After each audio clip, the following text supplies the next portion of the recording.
नमस्कार ओडिशा। आज होछि मार्च मास 6 तारिख शुक्रवार। आज दिन जाकर गुरुत्वपूर्ण खबर उपरे आसंतु नजर पकाइबा। भिडियोटी को शेष पर्यंत देखंतु, मात्र किछि समय मध्यरे जानि परिबे आज दिनर संपूर्ण खबर।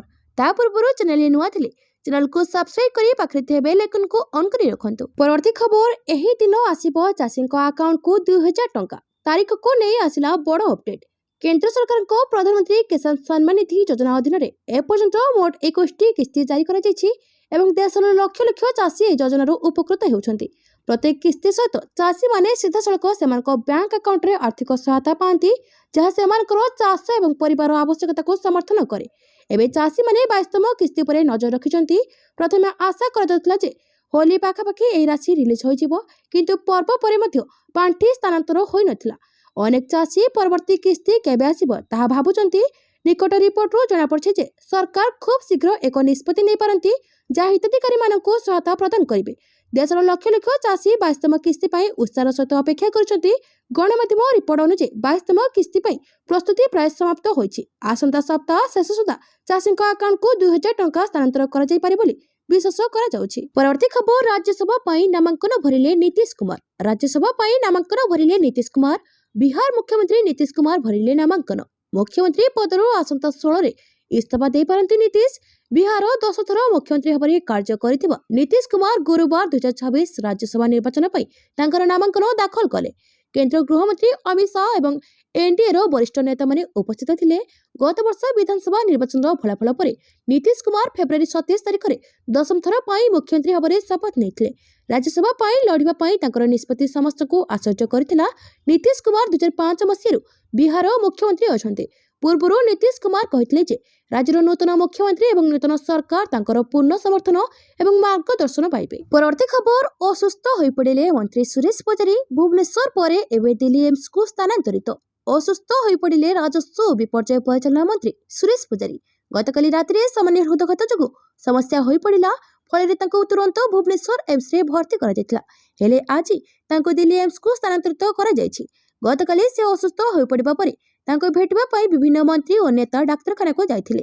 सेठारे तांकर स्वास्थ्य अवस्था तदारक करथिले। हेले रातिरो तांकर देह आउरी खराब हेबारु आज तांको नुआ दिल्ली एम्स को स्थानांतरित करा जायछि। परवर्ती खबर ओटीटी कालेंकारी 8 अभियुक्तों को जामिन। बहुचर्चित ओटीटी प्रश्नपत्र लीक मामला रे गिरफ होइतिबा मोट 8 जन को मिलिला जामिन। शर्तमूलक जामिन प्रदान कले हाईकोर्ट।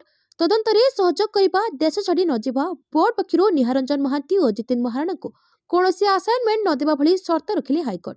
निहारंजन महांती, जितेन महाराणा, रामजी प्रसाद गुप्ता, विजय कुमार मिश्र, जयंत राउत, अजय कुमार साहू, प्रशांत कुमार खमारी, सनातन विषय को मिले जामिन। गत वर्ष जुलाई 20 तारिख में स्वतंत्र ओटीटी परीक्षा हेबार थिला। परीक्षा पूर्व रात्रि प्रश्नपत्र लीक होइतिला एवं परीक्षा को बातिल करथिले माध्यमिक शिक्षा परिषद। एही मामलार तदंत भार क्राइमब्रांच को देथिले राज्य सरकार। क्राइमब्रांच घटनार तदंत करी जनक परे जनक गिरफ करथिला। अगस्त 3 तारिख में यह घटना बोर्डर तत्कालीन उपसभापति निहार महांती गिरफ होते। गिरफ्तारी परठारु समस्त अभियुक्त जेल थिले। प्रश्नपत्र प्रकट कारण प्रथमे परीक्षा बातिल करथिला माध्यमिक शिक्षा परिषद एवं परवर्ती संबर सेप्टेम्बर 27 तारिख में होइतिला स्वतंत्र ओटीटी परीक्षा। परवर्ती खबर सामरिक शक्ति प्रत्येक समस्यार समाधान नुहे। ईरान युद्ध ने कहले प्रधानमंत्री मोदी।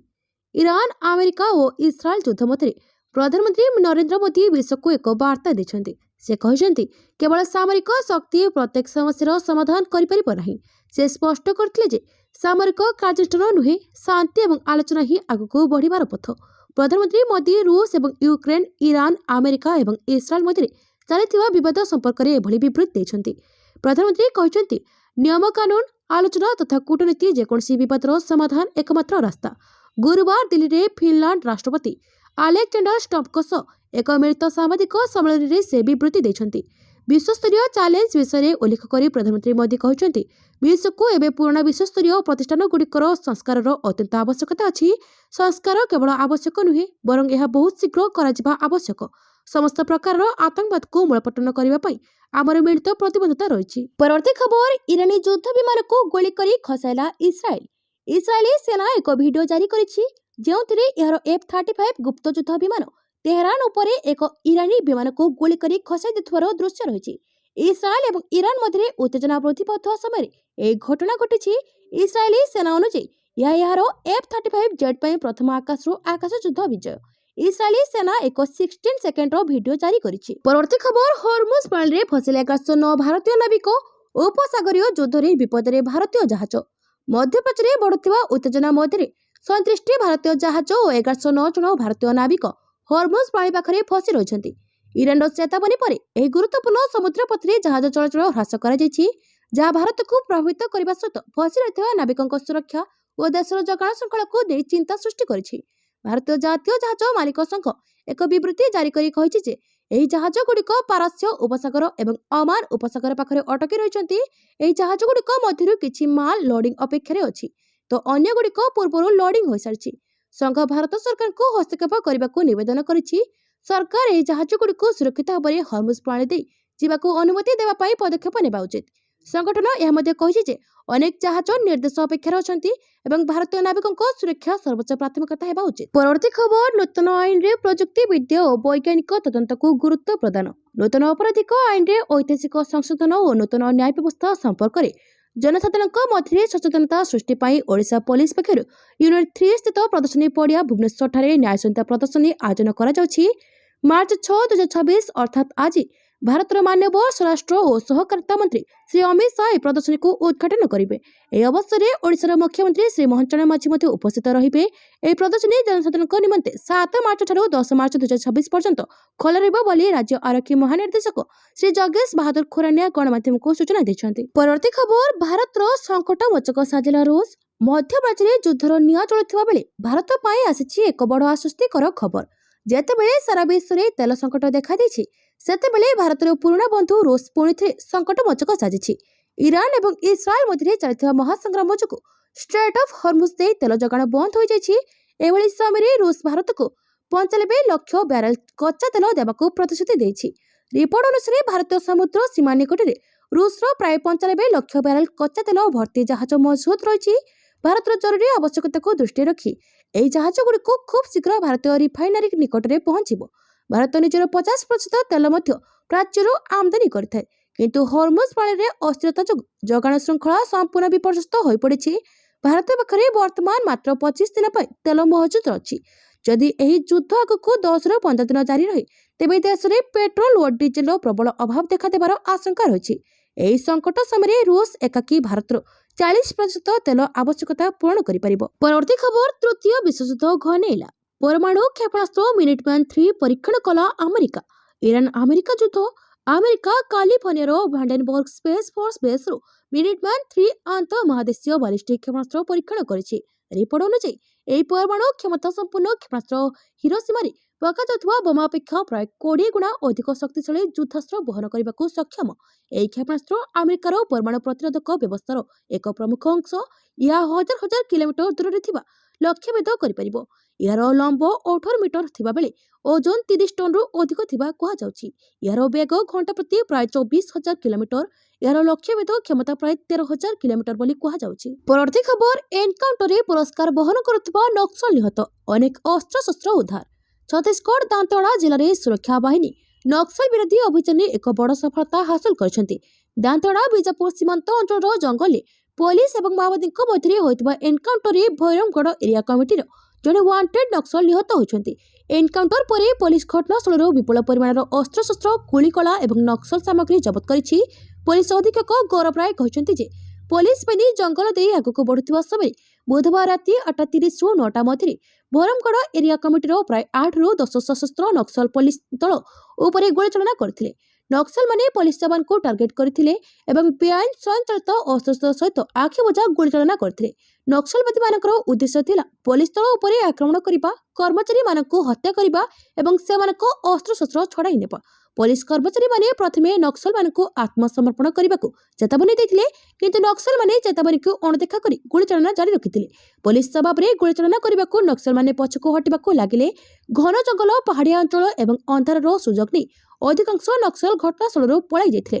ଏନକାଉଣ୍ଟର ପରେ ପୋଲିସ ସମଗ୍ର ଅଞ୍ଚଳରେ ଏକ ବ୍ୟାପକ ତଲାସୀ ଅଭିଯାନ ଆରମ୍ଭ କରିଥିଲା। ଏନକାଉଣ୍ଟର ସ୍ଥଳର ସମ୍ପୂର୍ଣ୍ଣ ସନ୍ଧାନ ପରେ ପୋଲିସକୁ ଜଣେ ସଶସ୍ତ୍ର ପୁରୁଷ ନକ୍ସଲଙ୍କ ମୃତଦେହ ମିଳିଥିଲା। ଆତ୍ମସମର୍ପଣ କରିଥିବା ନକ୍ସଲ କ୍ୟାଡରଙ୍କ ଦ୍ୱାରା ମୃତଦେହ ଚିହ୍ନଟ ହୋଇଥିଲା। ସେ ରାଜେଶ ପୁନେମ ବୋଲି ଚିହ୍ନଟ କରିଥିଲେ। ସେ ଭୈରମଗଡ଼ କ୍ଷେତ୍ର କମିଟିର ଜଣେ ସକ୍ରିୟ ସଦସ୍ୟ ଥିଲେ ଏବଂ ତାଙ୍କ ଉପରେ 5 ଲକ୍ଷ ଟଙ୍କା ପୁରସ୍କାର ଥିଲା। ପରବର୍ତ୍ତୀ ଖବର, ସଂତୃପ୍ତ ଓ ଦତ୍ତେଶ୍ୱରଙ୍କ ପ୍ରାର୍ଥୀପତ୍ର ଦାଖଲ ପରେ ନବୀନଙ୍କ ପ୍ରତିକ୍ରିୟା। ସମ୍ଭାବ୍ୟ ମେଣ୍ଟ ସମ୍ପର୍କିତ ପ୍ରଶ୍ନରେ କହିଲେ ସମୟ। ରାଜ୍ୟସଭା ପାଇଁ ଗୁରୁବାର ନାମାଙ୍କନ ଭରିଛନ୍ତି ସଂତୃପ୍ତ ମିଶ୍ର, ଦତ୍ତେଶ୍ୱର ହୋତା। ସଂତୃପ୍ତ ଓ ଦତ୍ତେଶ୍ୱରଙ୍କ ପ୍ରାର୍ଥୀପତ୍ର ଦାଖଲ ପରେ ବିଜେଡି ସୁପ୍ରିମୋ ନବୀନ ପଟ୍ଟନାୟକ ପ୍ରତିକ୍ରିୟା ଦେଇ କହିଛନ୍ତି, ପ୍ରାର୍ଥୀପତ୍ର ଦାଖଲ କରିଥିବା ଦୁଇ ପ୍ରାର୍ଥୀଙ୍କୁ ମୁଁ ସ୍ୱାଗତ କରୁଛି। ଏହି ସମୟରେ ନବୀନଙ୍କୁ ସମ୍ଭାବ୍ୟ ମେଣ୍ଟ ସମ୍ପର୍କରେ ପ୍ରଶ୍ନ କରାଯାଇଥିଲା, ଯାହାର ଉତ୍ତରରେ ନବୀନ କହିଛନ୍ତି, ସମୟ କହିବ ଭବିଷ୍ୟତ। ତେବେ ନବୀନଙ୍କ ଏଭଳି ପ୍ରତିକ୍ରିୟା ପରେ ଭବିଷ୍ୟତରେ ବିଜେଡି ଏବଂ କଂଗ୍ରେସ ମେଣ୍ଟ କରିପାରନ୍ତି ବୋଲି ଚର୍ଚ୍ଚା ଜୋର ଧରିଛି। ସଂତୃପ୍ତ ଦତ୍ତେଶ୍ୱର ନାମାଙ୍କନ ଭରିବା ସମୟରେ ବିଜେଡି ଏବଂ କଂଗ୍ରେସର ସଦସ୍ୟମାନେ ଉପସ୍ଥିତ ଥିଲେ। ଚତୁର୍ଥ ଆସନ ପାଇଁ ବିଜେଡି ଓ କଂଗ୍ରେସର ସମର୍ଥନରେ ଡକ୍ଟର ଦତ୍ତେଶ୍ୱର ହୋତା ସାଧାରଣ ପ୍ରାର୍ଥୀ ଭାବରେ ଲଢୁଛନ୍ତି। ଭାଜପା ପକ୍ଷରୁ ମନମୋହନ ସାମଲ ଓ ସୁଜିତ କୁମାର ପ୍ରାର୍ଥୀ ହୋଇଛନ୍ତି ଏବଂ ଚତୁର୍ଥ ଆସନରେ ସ୍ୱାଧୀନ ଭାବରେ ଦିଲ୍ଲୀପ ରାୟ ମଧ୍ୟ ନାମାଙ୍କନ ଭରିଛନ୍ତି। ତେଣୁ ଚତୁର୍ଥ ଆସନ ପାଇଁ ରୋଚକ ପ୍ରତିଦ୍ୱନ୍ଦିତା ହେବ।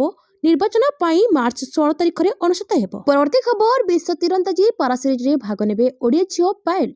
ଓଡ଼ିଶାର ଉଦୀୟମାନ ପାରା ତୀରନ୍ଦାଜ ପାୟଲ ନାଗ ଆଗାମୀ ବିଶ୍ୱ ତୀରନ୍ଦାଜୀ ପାରା ସିରିଜରେ ଭାଗ ନେବେ।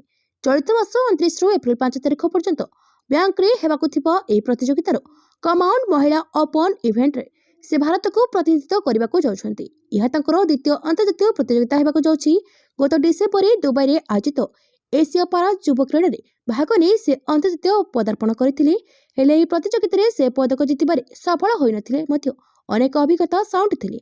ଏହି ଅଭିଜ୍ଞତା ବିଶ୍ୱ ପ୍ରତିଯୋଗିତାରେ ଉପଯୋଗ କରି ପଦକ ଜିତିବା ଆଶାରେ ଅଛନ୍ତି।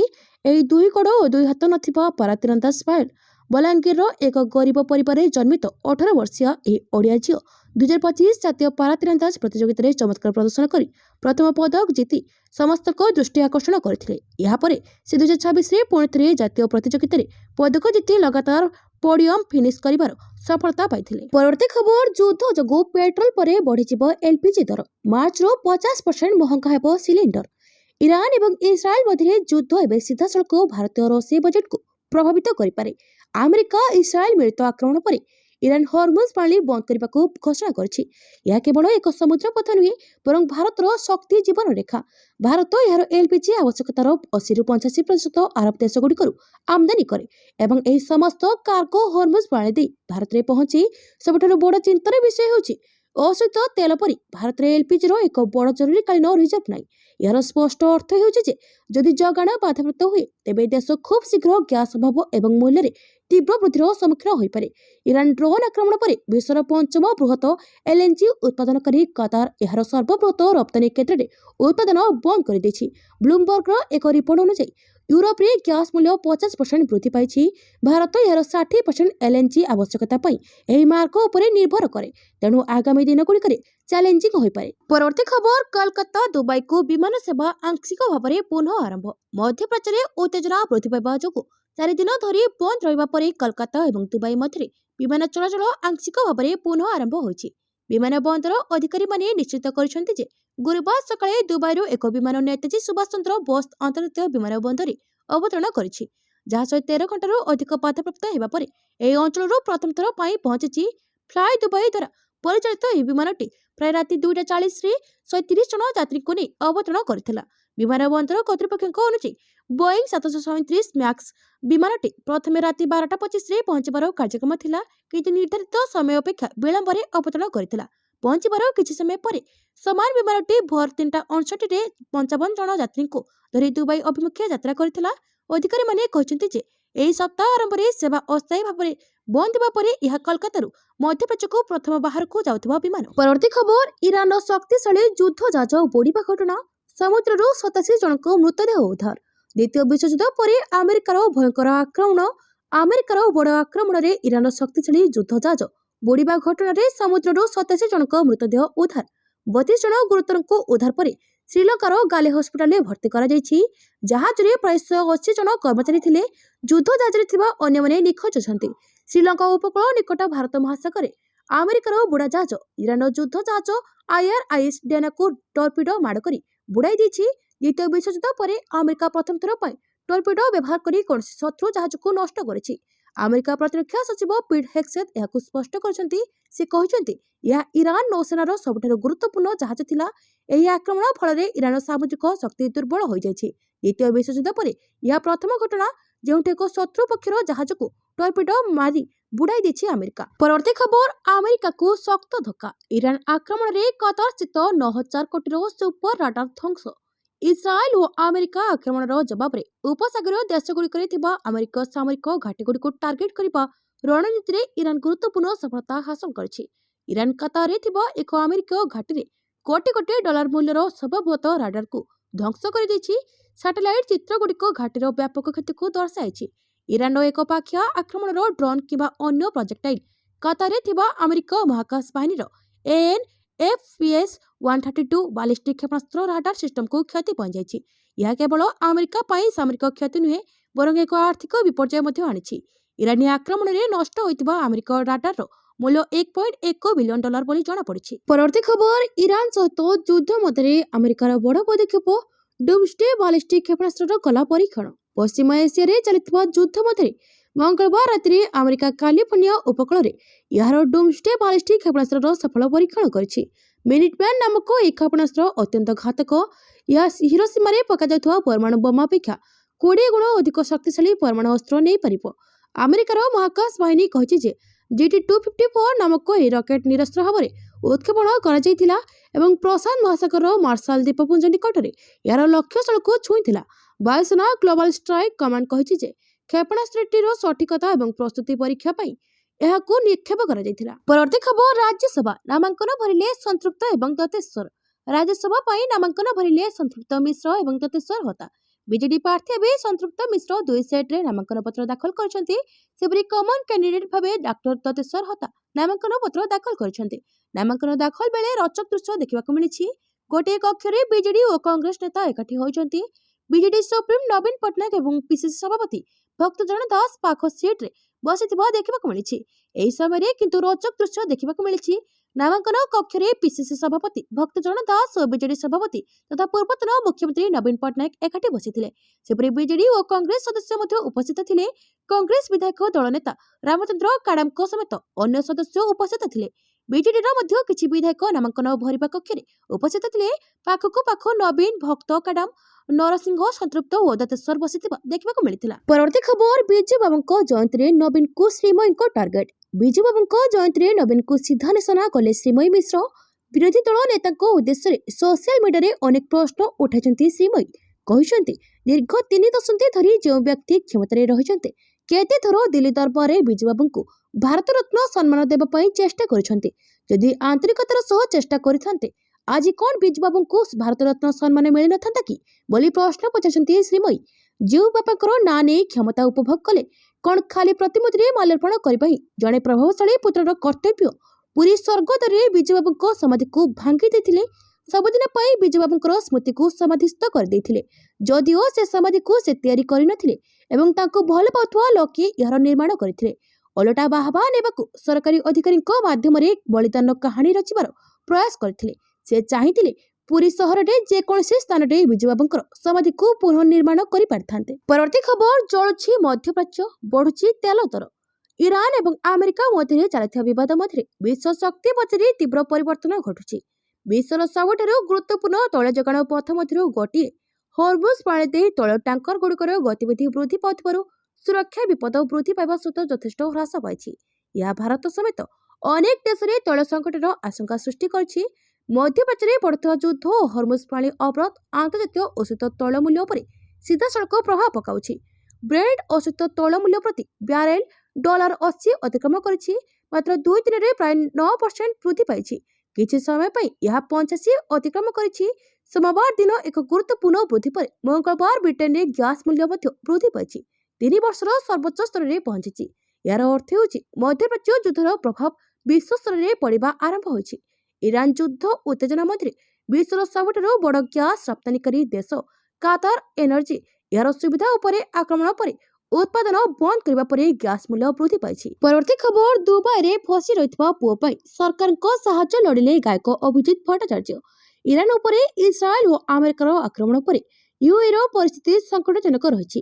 ଅନେକ ସ୍ଥାନରେ ଆକାଶମାର୍ଗ ବନ୍ଦ ଏବଂ ବିମାନ ବାତିଲ ହେବା ଯୋଗୁଁ ବଲିଉଡ୍ ତଥା ଆନ୍ତର୍ଜାତୀୟ ସେଲିବ୍ରିଟିଙ୍କ ସମେତ ଶହ ଶହ ଯାତ୍ରୀ ଦୁବାଇ ଅନ୍ତର୍ଜାତୀୟ ବିମାନ ବନ୍ଦର ତଥା ଜାହାଜ ଅନ୍ତର୍ଜାତୀୟ ବିମାନ ବନ୍ଦରରେ ଫସି ରହିଛନ୍ତି। ଗାୟକ ଅଭିଜିତ ଭଟ୍ଟାଚାର୍ଯ୍ୟଙ୍କ ପୁଅ ଜୟ ଭଟ୍ଟାଚାର୍ଯ୍ୟ ମଧ୍ୟ ଦୁବାଇରେ ଫସି ରହିଛନ୍ତି। ଅଭିଜିତ ଏନେଇ ନିଜର କ୍ରୋଧ ପ୍ରକାଶ କରିଛନ୍ତି। ସେ ତାଙ୍କ ପୁଅକୁ ଫେରାଇ ଆଣିବାରେ ସାହାଯ୍ୟ ପାଇଁ ଭାରତ ସରକାରଙ୍କୁ ଅନୁରୋଧ କରି ସୋସିଆଲ ମିଡିଆରେ ଏକ ପୋଷ୍ଟ ସେୟାର କରିଥିଲେ। କିନ୍ତୁ ଅଭିଜିତ ପରେ ପୋଷ୍ଟଟି ଡିଲିଟ୍ କରିଦେଇଥିବା କୁହାଯାଉଛି। ପୁଅର ସୁରକ୍ଷା ପାଇଁ ଚିନ୍ତିତ ଏବଂ ତାଙ୍କ ଫେରିବା ପାଇଁ ସାହାଯ୍ୟ ଲୋଡ଼ି ଅଭିଜିତ ଭଟ୍ଟାଚାର୍ଯ୍ୟ ତାଙ୍କ ଇନଷ୍ଟାଗ୍ରାମ ଆକାଉଣ୍ଟରେ ଲେଖିଥିଲେ, ମୋ ପୁଅ ଜୟ ଭଟ୍ଟାଚାର୍ଯ୍ୟ ବର୍ତ୍ତମାନ ଦୁବାଇରେ ଫସି ରହିଛି। ଜଣେ ପିତା ଭାବରେ ଏହା ଆମ ପରିବାର ପାଇଁ ଏକ ବହୁତ କଷ୍ଟକର ସମୟ। ସେ ଆହୁରି ଲେଖିଥିଲେ, ମୁଁ ଭାରତ ସରକାର ଏବଂ ବୈଦେଶିକ ମନ୍ତ୍ରାଳୟକୁ ବିନମ୍ରତାର ସହ ଅନୁରୋଧ କରୁଛି ଯେ ଦୟାକରି ମୋ ପରିସ୍ଥିତି ପ୍ରତି ଧ୍ୟାନ ଦିଅନ୍ତୁ ଏବଂ ଯଥାଶୀଘ୍ର ସମ୍ଭବ ମୋ ପୁଅକୁ ଭାରତକୁ ସୁରକ୍ଷିତ ପ୍ରତ୍ୟାବର୍ତ୍ତନ କରିବାରେ ସହାୟତା କରନ୍ତୁ। ପରବର୍ତ୍ତୀ ଖବର, ମୁମ୍ବାଇ ଏଟିଏସ୍ର ବଡ଼ କାର୍ଯ୍ୟାନୁଷ୍ଠାନ। ଜୈସି ମହମ୍ମଦ ଓ ଆଇଏସ୍ଆଇ ସହ ଲିଙ୍କ ଥିବା ଇଞ୍ଜିନିୟରିଂ ଛାତ୍ର ଗିରଫ। ମହାରାଷ୍ଟ୍ର ଆତଙ୍କବାଦ ନିରୋଧୀ ଦସ୍ତା ଏକ ବଡ଼ ସଫଳତା ହାସଲ କରିଛି। ଆତଙ୍କବାଦୀ ସଂଗଠନ ଜୈସି ମହମ୍ମଦ ଏବଂ ଆଇଏସ୍ଆଇଏସ୍ ସହିତ ସମ୍ପର୍କ ରଖିବା ଅଭିଯୋଗରେ ଏଟିଏସ୍ ମୁମ୍ବାଇରୁ ଜଣେ 21 ବର୍ଷୀୟ ଇଞ୍ଜିନିୟରିଂ ଛାତ୍ରଙ୍କୁ ଗିରଫ କରିଛି। ଗିରଫ ଅଭିଯୁକ୍ତଙ୍କର ନାମ ଆୟାନ ଶେଖ ବୋଲି ଜଣାପଡ଼ିଛି। ଆୟାନ ଅନଲାଇନ ମାଧ୍ୟମରେ ଆତଙ୍କବାଦୀ ଚିନ୍ତାଧାରା ପ୍ରଚାର କରୁଥିବା ନେଇ ଗୁରୁତର ଅଭିଯୋଗ ଆସିଛି। ଅଧିକାରୀଙ୍କ ସୂଚନା ଅନୁଯାୟୀ ଆୟାନଙ୍କ ବିରୋଧରେ ବେଆଇନ କାର୍ଯ୍ୟକଳାପ ନିବାରଣ ଆଇନର ଧାରା 38 ଏବଂ 39 ସହ ଭାରତୀୟ ନ୍ୟାୟ ସଂହିତାର ବିଭିନ୍ନ ଧାରା ଅଧୀନରେ ମାମଲା ରୁଜୁ କରାଯାଇଛି। ଏଟିଏସ୍ ଟିମ୍ ଗୁପ୍ତ ସୂଚନା ପାଇବା ପରେ କୁର୍ଲା, ଗୋୱାଣ୍ଡି ଏବଂ ଶିବାଜୀନଗର ଅଞ୍ଚଳରେ ଚଢ଼ାଉ କରିଥିଲା। ଏହି ସମୟରେ ପୋଲିସ ଅନେକ ଇଲେକ୍ଟ୍ରୋନିକ ଉପକରଣ ଜବତ କରିଛି। ପରବର୍ତ୍ତୀ ଖବର, ସେନ୍ସେକ୍ସରେ ସୁଧାର, 900 ପଏଣ୍ଟ ବୃଦ୍ଧି। ଆମେରିକା ଇରାକ ଯୁଦ୍ଧକୁ ନେଇ ଆନ୍ତର୍ଜାତିକ ସ୍ତରରେ ଅର୍ଥନୈତିକ ପ୍ରଭାବ ପଡ଼ିଥିବା ବେଳେ ଭାରତୀୟ ସେୟାର ବଜାର ମଧ୍ୟ ଏହାଦ୍ୱାରା ପ୍ରଭାବିତ ହୋଇଛି। ଗତ 4 ଦିନ ଧରି ବମ୍ବେ ଷ୍ଟକ୍ ବଜାରରେ ସେନ୍ସେକ୍ସ ହ୍ରାସର ଧାରା ଜାରି ରହିଥିଲା। ନିବେଶକମାନେ ବଜାରରୁ ପୁଞ୍ଜି ଫେରାଇ ନେଉଥିବାରୁ ଗତ 4ଟି ଅଧିବେଶନରେ ସେନ୍ସେକ୍ସ 3160 ପଏଣ୍ଟ ହ୍ରାସ ପାଇଥିଲା। ତେବେ ଆଜିର କାରବାରରେ ସେଥିରେ ସାମାନ୍ୟ ସୁଧାର ଆସିଛି। ବମ୍ବେ ଷ୍ଟକ୍ ବଜାରରେ ସେନ୍ସେକ୍ସ 900 ପଏଣ୍ଟ ବୃଦ୍ଧି ପାଇଛି। କାରବାର ଶେଷ ବେଳକୁ ଏହା 80,115 ପଏଣ୍ଟ ଥିଲା। ନିବେଶକମାନଙ୍କ ପୁଞ୍ଜି ଦିନକର କାରବାରରେ 6 ଲକ୍ଷ କୋଟି ଟଙ୍କା ବୃଦ୍ଧି ପାଇଥିବା ଜଣାପଡ଼ିଛି। ଡଲାର ତୁଳନାରେ ଗତ କିଛି ଦିନ ହେଲା ଦୁର୍ବଳ ହେଉଥିବା ଟଙ୍କା ମୂଲ୍ୟରେ ମଧ୍ୟ ଆଜି ସୁଧାର ଆସିଥିଲା। ଅନ୍ୟପକ୍ଷରେ ଏହା ନିବେଶକମାନଙ୍କୁ ପ୍ରୋତ୍ସାହିତ କରିଥିବାରୁ ସେୟାର ମୂଲ୍ୟରେ ସୁଧାର ଆସିପାରିଥିବା ବଜାର ବିଶେଷଜ୍ଞମାନେ ମତ ଦେଇଛନ୍ତି। ପରବର୍ତ୍ତୀ ଖବର, ଖାମନେଇଙ୍କ ହତ୍ୟା। କାଶ୍ମୀରରେ ବିକ୍ଷୋଭ ପରେ କଟକଣା ଜାରି। ଇରାନର ସର୍ବୋଚ୍ଚ ନେତା ଆୟତୋଲା ଅଲି ଖାମନେଇଙ୍କ ହତ୍ୟା ପ୍ରତିବାଦରେ ବିଶ୍ୱର ଅନେକ ଦେଶରେ ଏହାର ବିକ୍ଷୋଭ ଓ ଶୋଭାଯାତ୍ରା ଦେଖିବାକୁ ମିଳିଛି। କାଶ୍ମୀରରେ ରବିବାର ଖାମନେଇଙ୍କ ହତ୍ୟାକୁ ନେଇ ବଡ଼ ଧରଣର ବିକ୍ଷୋଭ ଓ ପ୍ରତିବାଦ ପରେ ଗୁରୁବାର ପଞ୍ଚମ ଦିନ ପାଇଁ କଟକଣା ଜାରି ରହିଛି। ପୋଲିସ ନ୍ୟାସନାଲ କନଫରେନ୍ସ, ଲୋକସଭା ସାଂସଦ ଆଗା ରୁହୁଲ୍ଲାହ ଓ ପୂର୍ବତନ ଶ୍ରୀନଗର ମେୟର ଜୁନେଦ ମାଟୋଙ୍କ ବିରୋଧରେ ଏତଲା ରୁଜୁ କରିଛି। ଖାମନେଇଙ୍କ ହତ୍ୟାକୁ ନେଇ ସାମାଜିକ ଗଣମାଧ୍ୟମରେ ସେମାନଙ୍କ ପୋଷ୍ଟ ବିରୋଧରେ ଏହି ଏତଲା ରୁଜୁ ହୋଇଛି। ପ୍ରତିବାଦକୁ ଦେଖି ପୁଲିସ ଓ ଅର୍ଦ୍ଧସାମରିକ ବାହିନୀ ଶ୍ରୀନଗରର ବିଭିନ୍ନ ରାସ୍ତାରେ ତାରବାଡ଼ ଓ ସଶସ୍ତ୍ର ଯାନ ମୁତୟନ କରିଛି। ସିଆ ବହୁଳ ଅଞ୍ଚଳରେ ପ୍ରତିବାଦ ରୋକିବାକୁ ବ୍ୟାପକ ପୁଲିସ ମୁତୟନ କରାଯାଇଛି। ଗୁରୁବାର ମଧ୍ୟ କଟକଣା ବଳବତ୍ତର ରହିଛି। ଲାଲଚୌକର ଐତିହାସିକ ଘଣ୍ଟାଘର ଅଞ୍ଚଳକୁ ବନ୍ଦ କରିଦିଆଯାଇଥିବା ବେଳେ ଏହା ନିକଟକୁ ଲୋକଙ୍କୁ ଛଡ଼ାଯାଉ ନାହିଁ। ପରବର୍ତ୍ତୀ ଖବର, ଖାମନେଇଙ୍କ ମୃତ୍ୟୁରେ ଶୋକ ପ୍ରକାଶ କଲା ଭାରତ। ଇରାନୀ ରାଷ୍ଟ୍ରଦୂତଙ୍କୁ ସାକ୍ଷାତ କଲେ ବୈଦେଶିକ ସଚିବ। ଇରାନର ଦିବଂଗତ ସର୍ବୋଚ୍ଚ ନେତା ଆୟତୋଲା ଅଲି ଖାମନେଇଙ୍କୁ ଭାରତ ସରକାର ଗଭୀର ଶ୍ରଦ୍ଧାଞ୍ଜଳି ଅର୍ପଣ କରିଛନ୍ତି। ବୈଦେଶିକ ସଚିବ ବିକ୍ରମ ମିଶ୍ରି ଗୁରୁବାର ନୂଆଦିଲ୍ଲୀସ୍ଥିତ ଇରାନୀ ଦୂତାବାସରେ ପହଞ୍ଚି ଶୋକ ପୁସ୍ତିକା ଉପରେ ଦସ୍ତଖତ କରିଛନ୍ତି ଏବଂ ଇରାନର ପୂର୍ବତନ ସର୍ବୋଚ୍ଚ ନେତାଙ୍କ ନିଧନରେ ଗଭୀର ସମ୍ବେଦନା ବ୍ୟକ୍ତ କରିଛନ୍ତି। କହି ରଖୁଛୁ କି 28 ଫେବୃଆରୀ 2026ରେ ଇସ୍ରାଏଲ ଓ ଆମେରିକା ମିଳିତ ଭାବେ ଇରାନ ଉପରେ ବଡ଼ ସ୍ତରରେ ଆକ୍ରମଣ କରିଥିଲେ। ଏଥିରେ ଇରାନର ସୁପ୍ରିମ ଲିଡର ଆୟତୋଲା ଅଲି ଖାମନେଇଙ୍କ ମୃତ୍ୟୁ ହୋଇଥିଲା। ଏହି ହମଲା ପରେ ଇରାନରେ ଗଭୀର ଶୋକ ଓ ରାଜନୈତିକ ଉତ୍ଥାନ ପତନ ଲାଗି ରହିଛି। ଅନ୍ୟପଟେ ଭାରତର ବିରୋଧୀ ଦଳ ସରକାରଙ୍କ ଉପରେ ଅନେକ ପ୍ରକାରର ଅଭିଯୋଗ କରୁଛନ୍ତି। ଏହା ସହ କିଛି ଲୋକଙ୍କ କହିବା ଥିଲା ଯେ ଭାରତ ପକ୍ଷରେ ଏବେ ସୁଦ୍ଧା କୌଣସି ଅଫିସିଆଲି ବିବୃତ୍ତି ଜାରି କରାଯାଇନଥିଲା। ପରବର୍ତ୍ତୀ ଖବର, ଭାରତରେ ଫିନଲାଣ୍ଡ ରାଷ୍ଟ୍ରପତିଙ୍କୁ ଭବ୍ୟ ସ୍ୱାଗତ। ଜୟଶଙ୍କରଙ୍କୁ ଭେଟିଲେ ଆଲେକ୍ସାଣ୍ଡର ଷ୍ଟୁବ୍। ସୁଦୃଢ଼ ହେବ ଭାରତ ଓ ଫିନଲାଣ୍ଡ ମଧ୍ୟରେ ଦ୍ୱିପାକ୍ଷିକ ସମ୍ପର୍କ। ଉଭୟ ଦେଶ ସମ୍ପର୍କକୁ ନୂଆ ଶିଖରକୁ ନେବା ପାଇଁ ଫିନଲାଣ୍ଡ ରାଷ୍ଟ୍ରପତି ଆଲେକ୍ସାଣ୍ଡର ଷ୍ଟୁବ୍ ଏବେ ଭାରତ ଗସ୍ତରେ ଅଛନ୍ତି। ଗୁରୁବାର ଦିନ ବୈଦେଶିକ ବ୍ୟାପାର ମନ୍ତ୍ରୀ ଏସ୍ ଜୟଶଙ୍କର ରାଷ୍ଟ୍ରପତି ଷ୍ଟୁବ୍ଙ୍କୁ ସାକ୍ଷାତ କରି ବିଭିନ୍ନ ଗୁରୁତ୍ୱପୂର୍ଣ୍ଣ ପ୍ରସଙ୍ଗରେ ଆଲୋଚନା କରିଛନ୍ତି। ରାଷ୍ଟ୍ରପତି ଷ୍ଟୁବ୍ ଭାରତରେ ପହଞ୍ଚିବା ପରେ ତାଙ୍କୁ ବିମାନ ବନ୍ଦରରେ ଭବ୍ୟ ସ୍ୱାଗତ କରାଯାଇଥିଲା। ବିଦେଶ ମନ୍ତ୍ରଣାଳୟର ରାଷ୍ଟ୍ରପତି ଭିକେ ସିଂ ତାଙ୍କୁ ସ୍ୱାଗତ କରିବା ସହ ରାଷ୍ଟ୍ରପତିଙ୍କୁ ଗାର୍ଡ ଅଫ୍ ଅନର ପ୍ରଦାନ କରାଯାଇଥିଲା। ବୈଦେଶିକ ମନ୍ତ୍ରୀ ଏସ୍ ଜୟଶଙ୍କର ସୋସିଆଲ ମିଡିଆ ମାଧ୍ୟମରେ ଏହି ସାକ୍ଷାତକାର ବିଷୟରେ ସୂଚନା ଦେଇଛନ୍ତି। ପରବର୍ତ୍ତୀ ଖବର, ଜେସାକୁ ତେସା। ଇରାନ ପରେ ଆମେରିକୀୟ ଟ୍ୟାଙ୍କର ଉପରେ ଆକ୍ରମଣ କଲା ତେହେରାନ। ଭାରତ ମହାସାଗରରେ ଏକ ଇରାନୀ ଯୁଦ୍ଧଜାହାଜ ଉପରେ ଆକ୍ରମଣ ହେବାର କିଛି ଘଣ୍ଟା ପରେ ଗୁରୁବାର ଦିନ ଇସଲାମିକ ରିଭଲ୍ୟୁସନାରୀ ଗାର୍ଡ କର୍ପସ ଉତ୍ତର ପାରସ୍ୟ ଉପସାଗରରେ ଏକ ଆମେରିକୀୟ ଟ୍ୟାଙ୍କରକୁ ଆକ୍ରମଣ କରିଥିବା ଦାବି କରିଛି। ଇରାନୀ ସରକାରୀ ଗଣମାଧ୍ୟମ କହିଛି ଆମେରିକୀୟ ଜାହାଜରେ ନିଆଁ ଲାଗିଯାଇଛି। ତେବେ କ୍ଷୟକ୍ଷତି ସମ୍ପର୍କରେ କିଛି ଜଣାପଡ଼ିନାହିଁ। ଏହି ଘଟଣା ସଂଘର୍ଷରେ ଏକ ଗୁରୁତ୍ୱପୂର୍ଣ୍ଣ ଦିଗକୁ ସୂଚିତ କରୁଛି। ଏହା ଯୋଗୁଁ ଇରାନରେ 1000ରୁ ଅଧିକ ଲୋକଙ୍କ ମୃତ୍ୟୁ ଘଟିଛି। 6 ଜଣ ଆମେରିକୀୟ ସୈନିକଙ୍କ ଜୀବନ ଯାଇଛି। ଶ୍ରୀଲଙ୍କାର ଦକ୍ଷିଣ ଉପକୂଳରେ ଏକ ଆମେରିକୀୟ ବୁଡ଼ାଜାହାଜକୁ ବୁଡ଼ାଇ ଦେବାର 24 ଘଣ୍ଟାରୁ କମ୍ ସମୟ ମଧ୍ୟରେ ଏକ ଇରାନୀ ଯୁଦ୍ଧଜାହାଜ ଫ୍ରିଗେଟ୍ ଆଇରିସ୍ଟେନାକୁ ଭାରତ ମହାସାଗରରେ ଆକ୍ରମଣ କରାଯାଇଥିଲା। ଏହାଦ୍ୱାରା ଯୁଦ୍ଧ ଭାରତ ପାଖାପାଖି ଆସି ପହଞ୍ଚିଛି। ଇରାନୀ ନୌସେନା ଫ୍ରିଗେଟ୍ ଆଇରିସ୍ଟେନାକୁ ବୁଡ଼ାଇ ଦେବା ଘଟଣାରେ ଇରାନ କଡ଼ା ପ୍ରତିକ୍ରିୟା ପ୍ରକାଶ କରିବାର କିଛି ଘଣ୍ଟା ପରେ ଏହା ଘଟିଛି।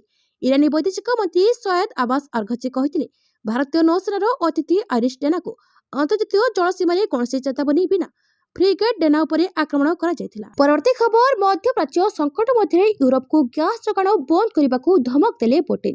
ଇରାନ ଯୁଦ୍ଧର ସୁଯୋଗ ନେଇ ରୁଷ ରାଷ୍ଟ୍ରପତି ଭ୍ଲାଦିମିର ପୁଟିନ ୟୁରୋପକୁ ଗ୍ୟାସ୍ ଯୋଗାଣ ବନ୍ଦ କରିବାର ଧମକ ଦେଇଛନ୍ତି।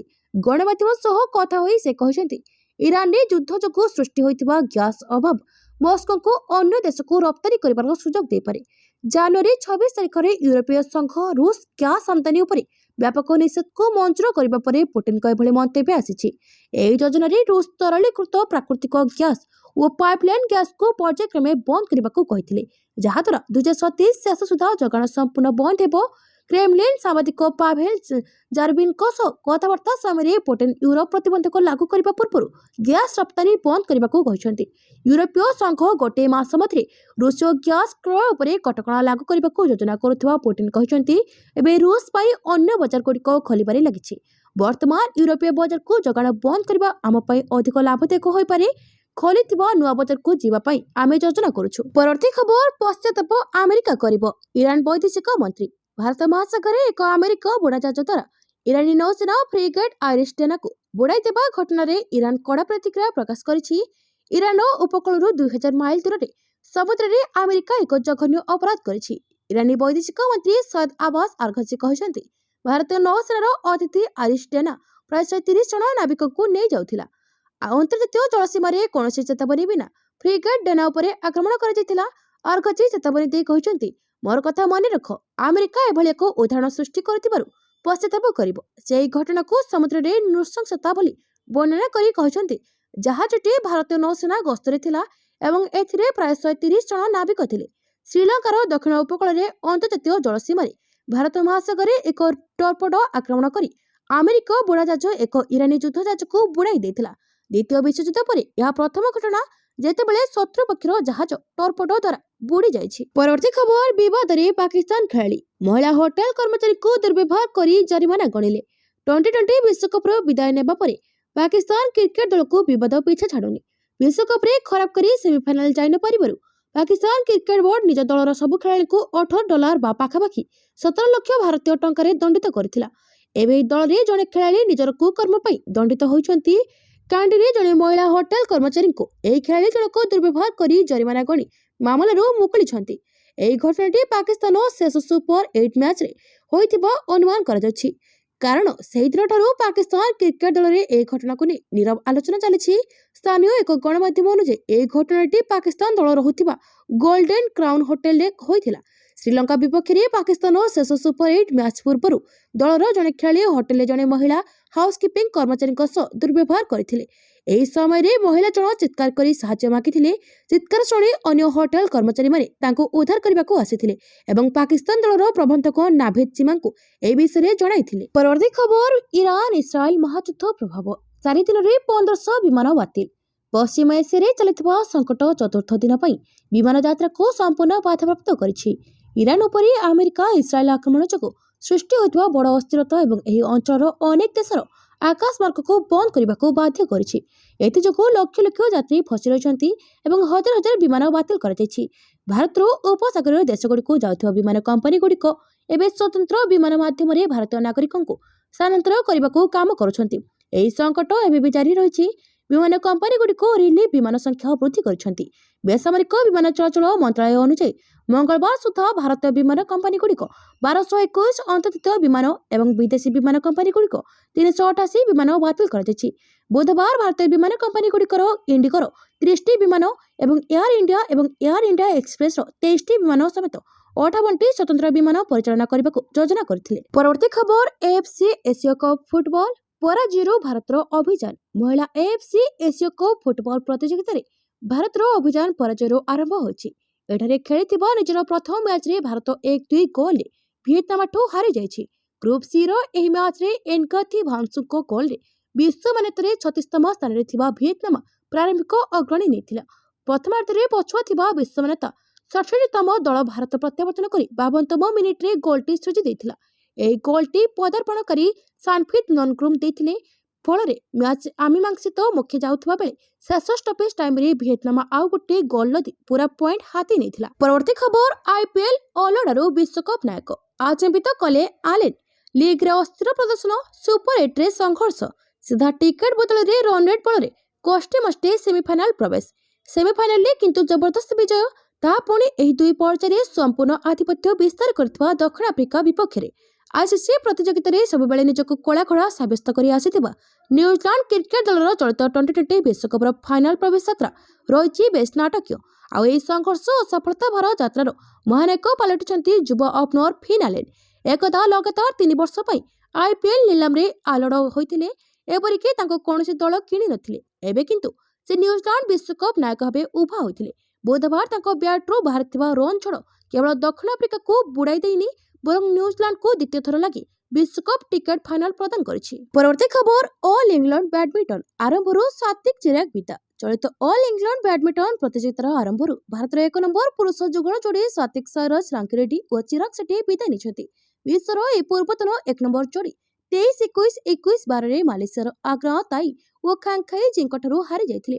ଏଥିସହ 2024 ବିଶ୍ୱ କନିଷ୍ଠ ପ୍ରତିଯୋଗିତା ଜିତିଥିବା 19 ବର୍ଷୀୟ ତାଇ ଓ ଜି ବରିଷ୍ଠ ବର୍ଗରେ ବଡ଼ ସଫଳତା ପାଇଛନ୍ତି। ଅଭିଜ୍ଞ ସାତ୍ତ୍ୱିକ ଚିରାଗ ପ୍ରଥମ ଗେମ୍ରେ ଏକଦା 11-6ରେ ଆଗୁଆ ଥିଲେ, ହେଲେ ତାଇ ଓ ଜି ଚମତ୍କାର ପ୍ରଦର୍ଶନ କରି ଲଗାତାର 12 ପଏଣ୍ଟ କରାୟତ୍ତ କରି ସ୍ଥିତି 18-16କୁ ଆଣିଥିଲେ। ଏହାପରେ ସ୍ଥିତି 21-21 ଟାଇ ରହିବା ପରେ ମାଲେସିଆ ଖେଳି 2 ପଏଣ୍ଟ ନେଇ ପ୍ରଥମ ଗେମ୍ ଜିତି ନେଇଥିଲେ। ଦ୍ୱିତୀୟ ଗେମ୍ରେ ସାତ୍ତ୍ୱିକ ଚିରାଗ ବହୁ ପଛରେ ପଡ଼ି ହାରି ମ୍ୟାଚ୍ ହାତଛଡ଼ା କରିଥିଲେ।